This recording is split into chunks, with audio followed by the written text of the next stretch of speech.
saw this house right here, either on Instagram or Pinterest. I can't remember where I saw it, but it was from Michael's.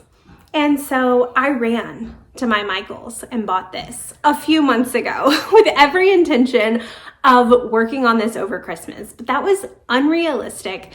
Life was crazy. So instead of doing it in 1 month, I have decided to kind of just allow myself the freedom to take as much time as I need and create a borrower house.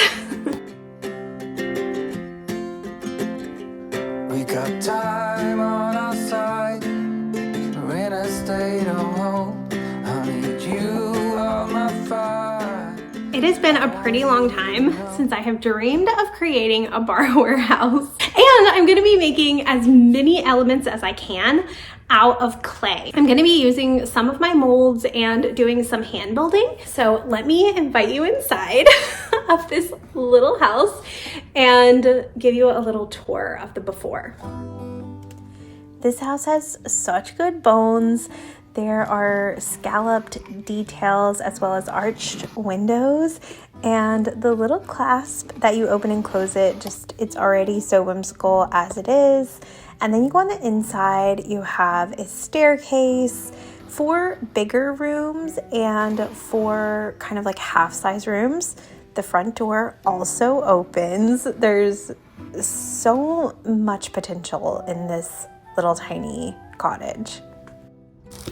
So if you've never heard of The Borrowers, it is based off of a book series from 1952 by Mary Norton. It was also created into a movie in the 90s, which is actually what I remember most vividly about The Borrowers. Yeah, anytime anything goes missing, I blame it on The Borrowers. I just feel like The Borrowers in my house need luxury. They need a very, very cozy place to call their own. I also really want to kind of scavenge around and think about what a borrower might would steal to put into their house. So it's going to be a mix of ceramics, as well as just crafted items, as well as found items. So it's going to be a pretty big mixture, but I'm really hoping to do like hand building or mold work for every single room in some form or another. I'm planning to make tile floors, their dishes, the bathtub, the farmhouse kitchen sink, the fireplace, bookshelves. I have so many ideas. This is episode 1, and let's do it.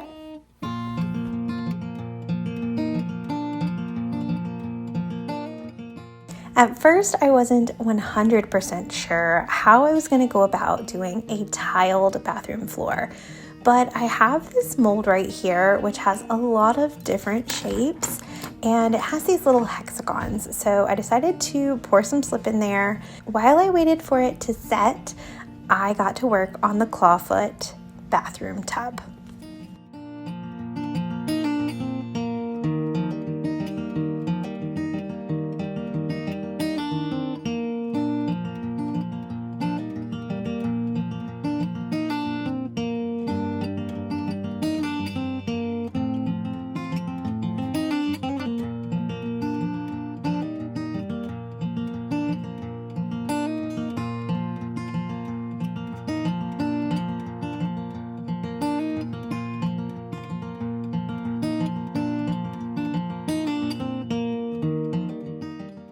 When it comes to working with clay, hand building is my favorite way to create items, whether it be handmade dishes or tiny little things like this clawfoot bathtub. Working with my hands and building images and 3D items out of clay is just my absolute favorite way to dissolve into the craft of pottery.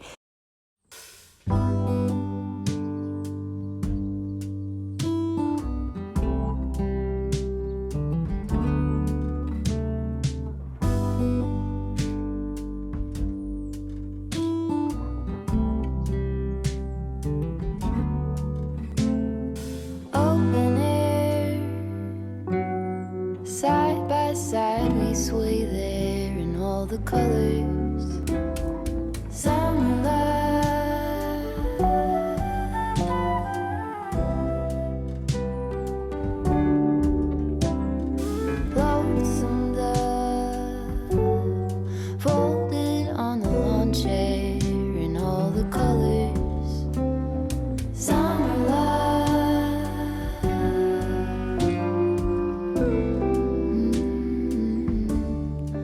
Okay, so I pulled those two little hexies out using my little dot tool, and it was a little tricky to get them out, and it also was really time consuming. And I was going to need quite a lot of tiles, at least 40 or 50. So I decided to try my hand at putting some of that hand building clay into the mold. So I had to work a little bit to figure out how to do this. So if you watched my last video creating my story stones, I actually made those after I made these ceramic tiles. So here is a little look at me having a lot of trial and error trying to figure out how to work it. But once I got a groove going, it was really simple to just smooth it out, put it in there, wiggle it around a little, which kind of made those sides have that hexagon detail and were defined a little bit more. And then I was able to just lift it out really easy using my point tool. So I just got to work and made a whole bunch of ceramic floor tiles, cleaning them off with my sponge and just treating each one with as much care as I possibly could. When we were getting nowhere fast, when the garden won't stop giving back, honeysuckle, fresh cut grass, I could really use some stuff like that.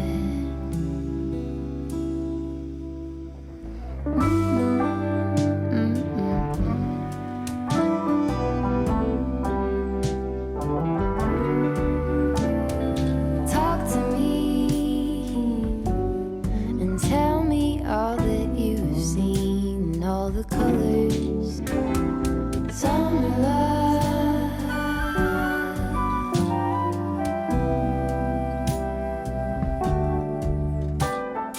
memories washed in every shade of green and all the colors, summer love.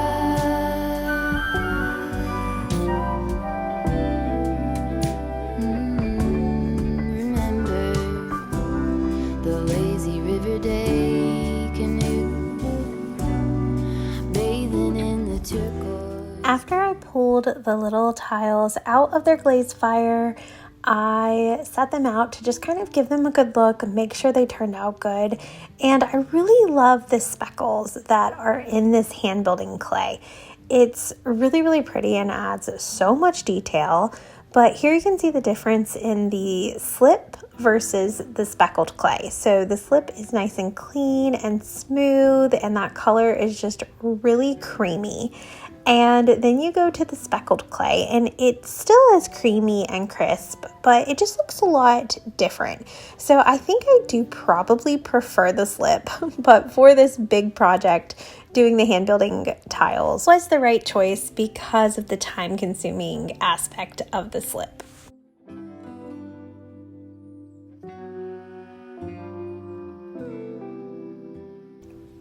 I decided to add a little bit of gold luster to my clawfoot tub because they have to have the most luxurious tub that you could ever dream of. So I added it to the little faucet and the little knobs. I added some to the actual little claw feet. This morning I glazed all of the gold details onto the clawfoot tub and popped it into the kiln for a gold luster fire. So while it's in there, I am going to tile the bathroom floor. I have been hard at work. I wallpapered the bathroom. It's literally so cute, I can't handle it. So I have all of the tiles ready to go for the floor, and I used some leftover wallpaper from my wall in my living room. I found this wallpaper on Amazon. It was very inexpensive and so beautiful. It fit my whole house's theme so perfectly. I have pieces of rolls left. So I used a couple of those little scraps on the bathroom wall. So it doesn't piece together perfectly or flow as it would if it were an actually wallpapered bathroom, but you can't even tell. It's so cozy in there. And so I'm really excited to tie in the floor. I think I'm gonna make a rug. I have so many ideas, so let's do it. Okay, so I just found this spackle in my garage that the previous owners left. So I have no idea if this is actually gonna work for like tiling or grouting a tile floor. There is tile grout in there, but it's like powder and it seems like it will be a whole mess. So I'm gonna try this out because I feel like the borrowers would like, you know, try to find what they can borrow inside of the house to create their home. I got this spoon, this old sponge, and I'm gonna try to see if I can, you know, do a tile floor situation. So we'll see.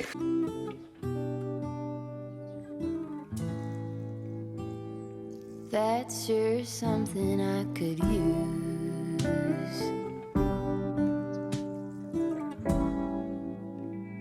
A cure for the air conditioning blues.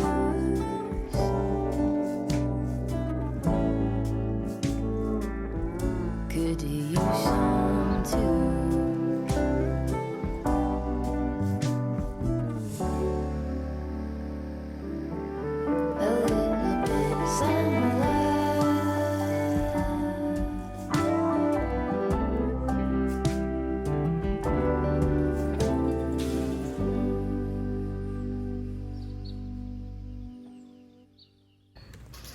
Getting the tiles laid all nicely and evenly without having too much excess of this spackle was pretty tricky.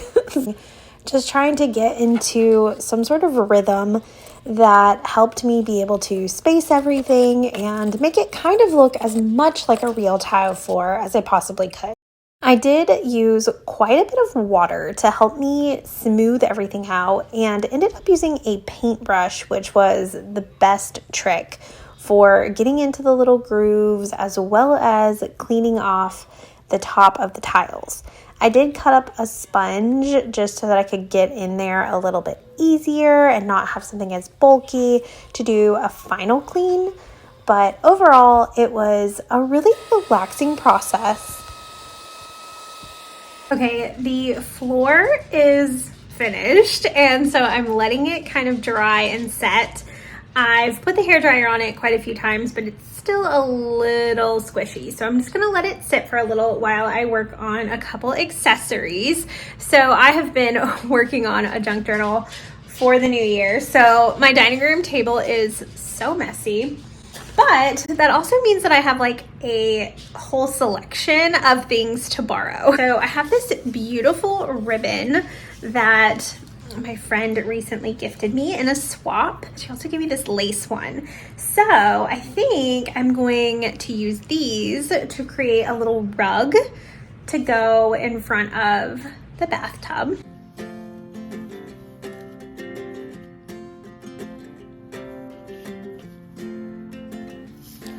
I used just a little rectangle of the magenta ribbon as well as 2 fold over pieces of the lace, and it made the perfect rug. It's the perfect size for the bathroom. I have gathered lots of little findings that a borrower might borrow from my house, and so I've just been collecting them over the past couple weeks and just kind of throwing them in here whenever I find them. So I'm about to make this little tea strainer top into kind of like a chandelier to hang down.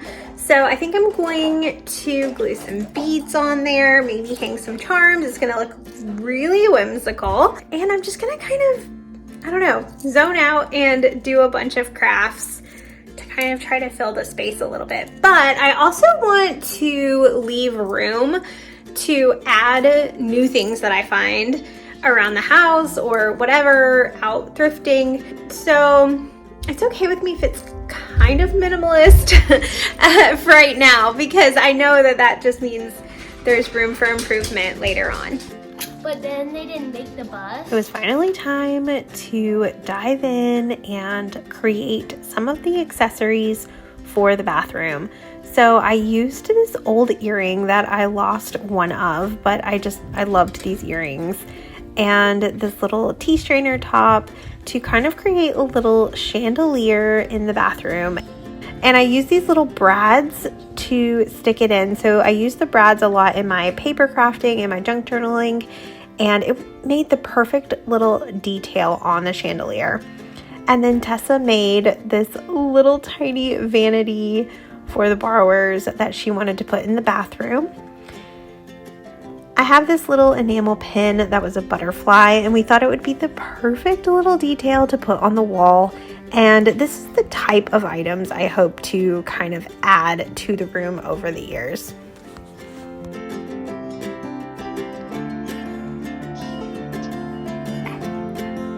Bunch of makeup stuff.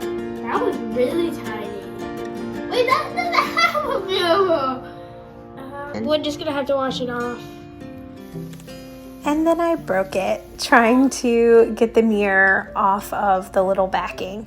So Sadie, my older daughter, found this other little lip gloss that she didn't want anymore, and it has a little mirror on there as well.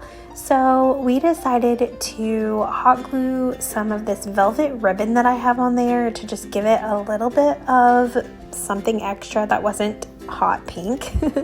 And then Tessa used one of these little charms and glued it on so that it was just extra special. So I just totally feel like this is something a borrower would have. Okay, the sun is quickly going down, and me and Tessa, my littlest, have worked on this borrower house throughout the day, and it has been the best. So cozy. The last moment of the night was pulling that gold fire out and seeing the clawfoot tub. There were a few flaws in my gold painting because I got a little bit in spots that I didn't really need to get it. And so it ended up looking kind of purple in some spots, kind of bruised, which was really weird. But overall, I absolutely love this tub. Here we are finally at reveal day, and if you haven't felt cozy yet, get ready because this is the ultimate cozy moment.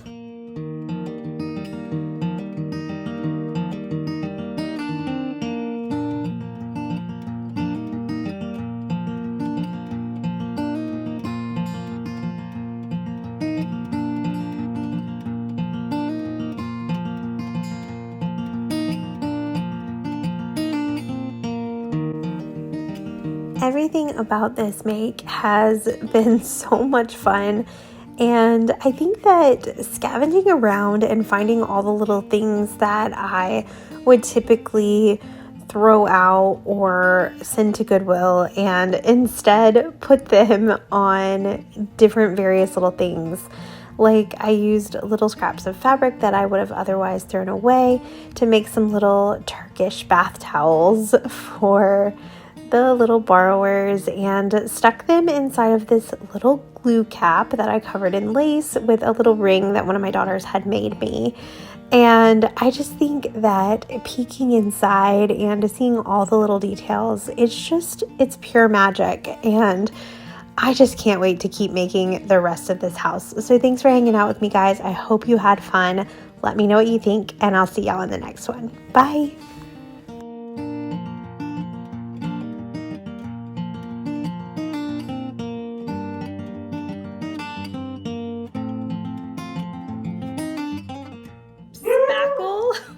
Shrink. Oh my gosh, so much howling today. So anyway, I just found this quick dry. So much howling. Crosby. So it's going to work.